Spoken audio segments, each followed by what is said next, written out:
Magandang araw, magandang buhay. Lalong raw na sa ating mga minamahal na mga senior citizens. Sa araw po na ito ay meron tayong sasagutan ng mga katanungan ng ating mga lolo at lola. Dahil po marami pong mga nagko-comment talaga. Una na dyan ay si Henry Calzita. Sabi dito po sa Mandaluyong Editions, hindi kami binigyan kasi may SS daw kami.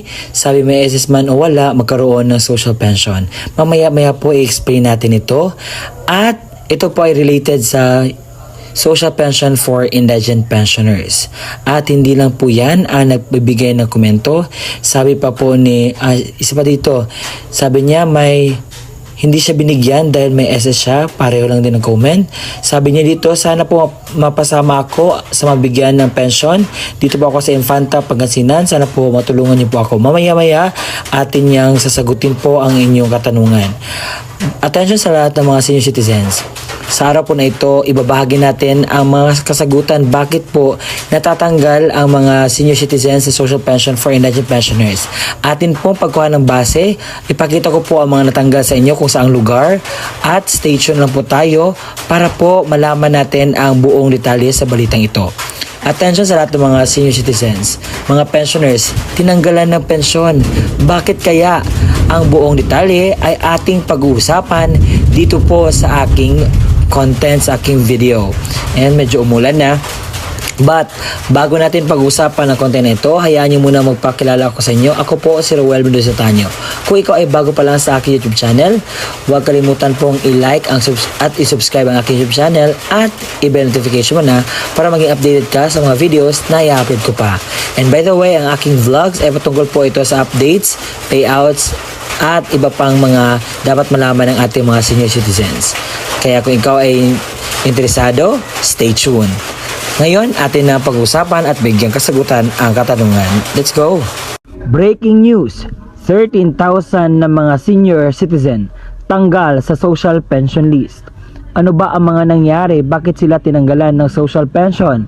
At saang lugar ba ang pinakamaraming tinanggalan ng social pension? At kung nais mo na malaman ang mga detalye bakit maraming tinanggalan ng social pension, ating sisimulan ang video na ito. Iloilo ang may pinakamaraming lugar na tinanggalan ng social pension. At sa lahat-lahat, umabot ng 13,468 na mga benepisyaryo ng social pension ang tinanggal sa Western Visayas. Batayan sa Department of Social Welfare and Development. Sa lahat ng mga taga Iloilo dyan, baka nagtaka kayo na hindi na kayo nakatanggap ng mga benepisyaryo sa social pension. Baka isa kayo sa mga natanggal na. Pero ano ba dapat ang kailangan para maging isang miyembro or maging parte sa social pension? Ngayon, pag-uusapan natin ano nga ba ang mga kwalifikasyon ng senior citizen para sa social pension. Ang ibig sabihin ng social pension ay ito ay benepisyo na makukuha ng mga senior citizen. Ilang taon ba pwede maka-avail or pwede masali ang isang senior citizen sa benepisyong ito? Kung ang isang tao ay may edad na 60 years old and above. Kasi yan naman po yung timeline na tinatawag tayong senior citizen. Pero, ito yung mga qualifications talaga na dapat nating ilagay sa ating isipan. Una-una, ito ay para sa mga sakitin at saka mayroong disability. Pangalawa, walang pension na natatanggap sa gobyerno o kung sa anumang mga private institution.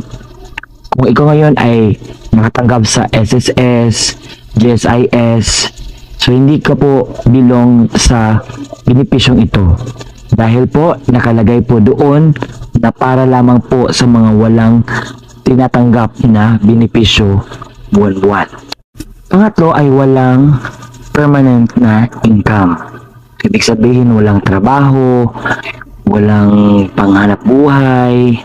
So ganoon. Ngayon, alamin natin bakit marami ang natanggal sa social pension.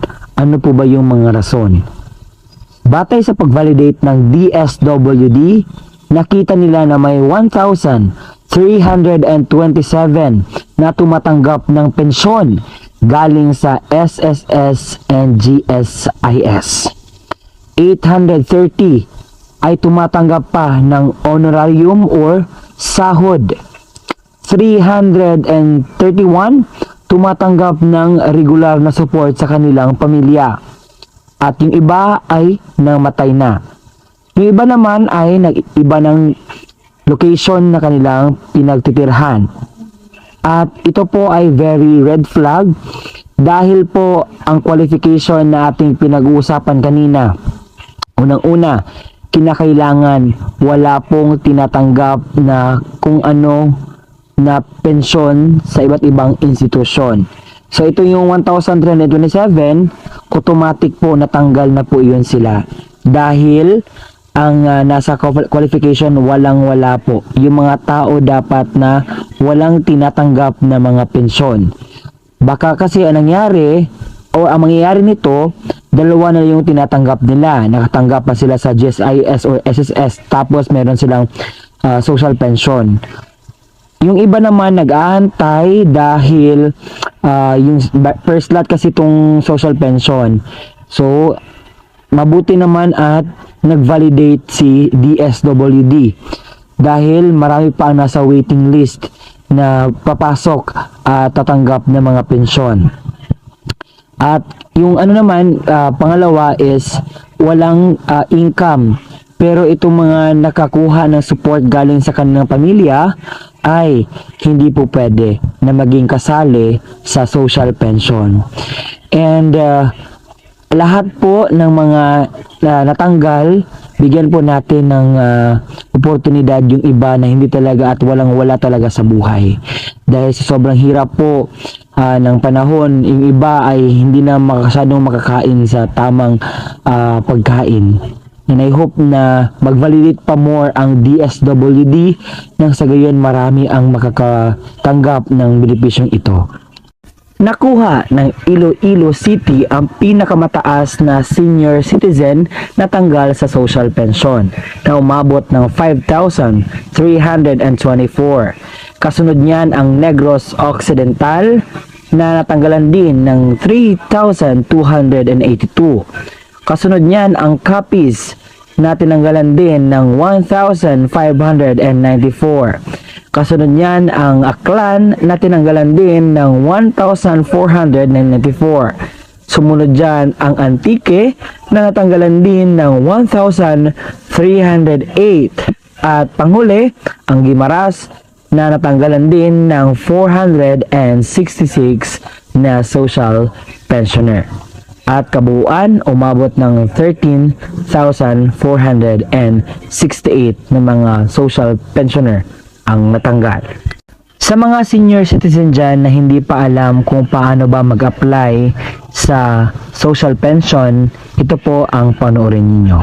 Tayo po ay mag-a-apply sa DSWD.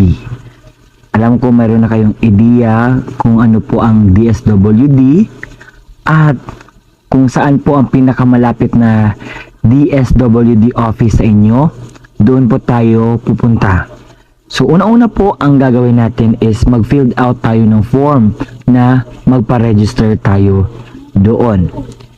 So, hahanap tayo ng makakatulong sa atin if kayo po ay hindi na po kayo makakita at filled out ng form. You can reach someone na tutulong sa prosesong ito. Pwede po kayo magpatulong sa iyong mga anak o sa kung sino pa yung pwede mong lapitan. At pagkatapos na mag-filled out ng form na ito, so ang gagawin is mag-validate po iyon. Kung ang ginawa mo ay tama, kung ikaw po ba yung tao na yon na nag-file ng social pension. Pangalawa is kinakailangan pong magdaan kayo sa interview. So sa interview, basic questions, kung ano yung nilagay mo doon sa form, kung totoo ba yun o hindi. So yun naman po ang mga malagay na details po sa inyo. So, pangatlo, ito po ang gusto ko pong i-clear sa inyo. Baka kasi ngayon, nalagay sa isip nyo na ako ay isang senior citizen na at automatic na ako makapunta at mabilong sa mabigyan ng mga ayuda or mga benepisyong ganito. So, you need to do the process po. Magpa-register po muna para malagay po yung pangalan po natin. At take note na ang social pension po ay meron lamang pong slot or meron pong mga indicated mga ilang slot na po para dyan dahil punong-puno na po ang social pension na benefits. Napakarami na pong nakapag-apply at mga kwalipikado, mga beneficiaries sa social pension.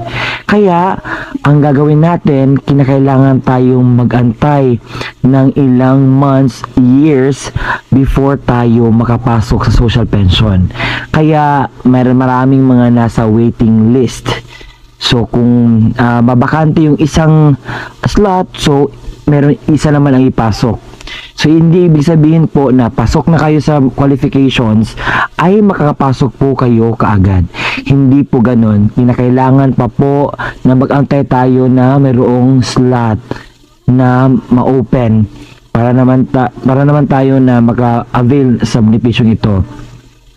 Alam kong napakarami pa ang hindi miyembro sa social pension and I hope na mabakante yung iba para naman mas makatanggap kayo ng benepisyo.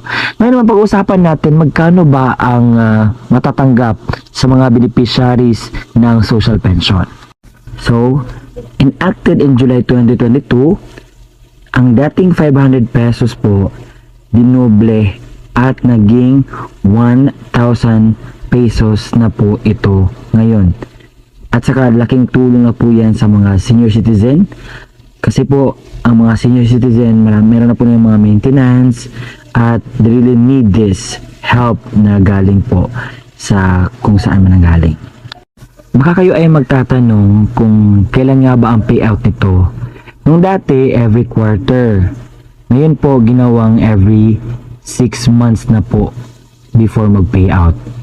At yun nga, yung bago palang payout is nakatanggap yung mga senior citizen na mga beneficiaries ng 6,000 pesos. So it might be, ang kasunod po niyan is mga November po ang kasunod na payout ng mga social pension na beneficiaries. So sa ngayon is every 6 months po ang payout. Pero yung iba gusto nila na maging quarterly na lamang ang pag-payout nila para siguro medyo matagal-tagal ang 6 months to. Pero okay siguro na maging ano na lang, every quarter na lang talaga. So according sa isang dito, si Gatchalian na parang ibalik talaga sa quarterly. Akala nyo nakalimutan ko yung requirements sa pag-apply? Hindi po. So, ang una nyong gagawin is pumunta po kayo dapat pala sa OSCA or kung saan po ang pinakamalapit na OSCA office sa inyo para sa pagpa-register doon kung ikaw po ay isang senior citizen na. So, ang dadalhin nyo po doon is senior citizen ID or kahit anong mga valid ID na naka-indicate po doon ang araw ng iyong kapanganakan. Pangalawa po is birth certificate. Napaka-importante po. At yung sinasabi ko kanina, yung pag-filled out ng social pension application form. At kapag may bakante po o may slot po na may bigay sa inyo, yun po, napakalaking tulong na po yun sa atin. At ngayon meron nga yung universal social pension, mas mabuti nga yun. Ito ang isa sa mga pinakahintay ko na benepisyo na mabibigay sa ating mga senior citizen. Dahil ang universal social pension, ang mangyayari po kasi kahit anong estado mo sa buhay, mayaman ka man, mahirap, kung ano mang indigents mo, kung ano mang trabaho mo, lahat po, as long as kapag ikaw ay isang senior citizen, pasok ka po dito sa Universal Social Pension. Pero as of this moment, hindi pa natin malalaman kung kailan po ito. At yun po ang kumpletong balita na dapat pong mapakinggan sa mga nagko-comment po, at na sana po na-address ko ang inyong concerns patungkol po sa mga bakit natanggal, ano ba yung mga rason bakit hindi na makatanggap ng pensyon, at yung mga gustong sumali po sa Social Pension for Indigent Pensioners. At ako po ito, si Ruel Melisotano, nagpapasalamat sa walang sawang pagsusuporta at pagsusubscribe ng aking YouTube channel. Hanggang sa muli nating pagkikita, bye-bye!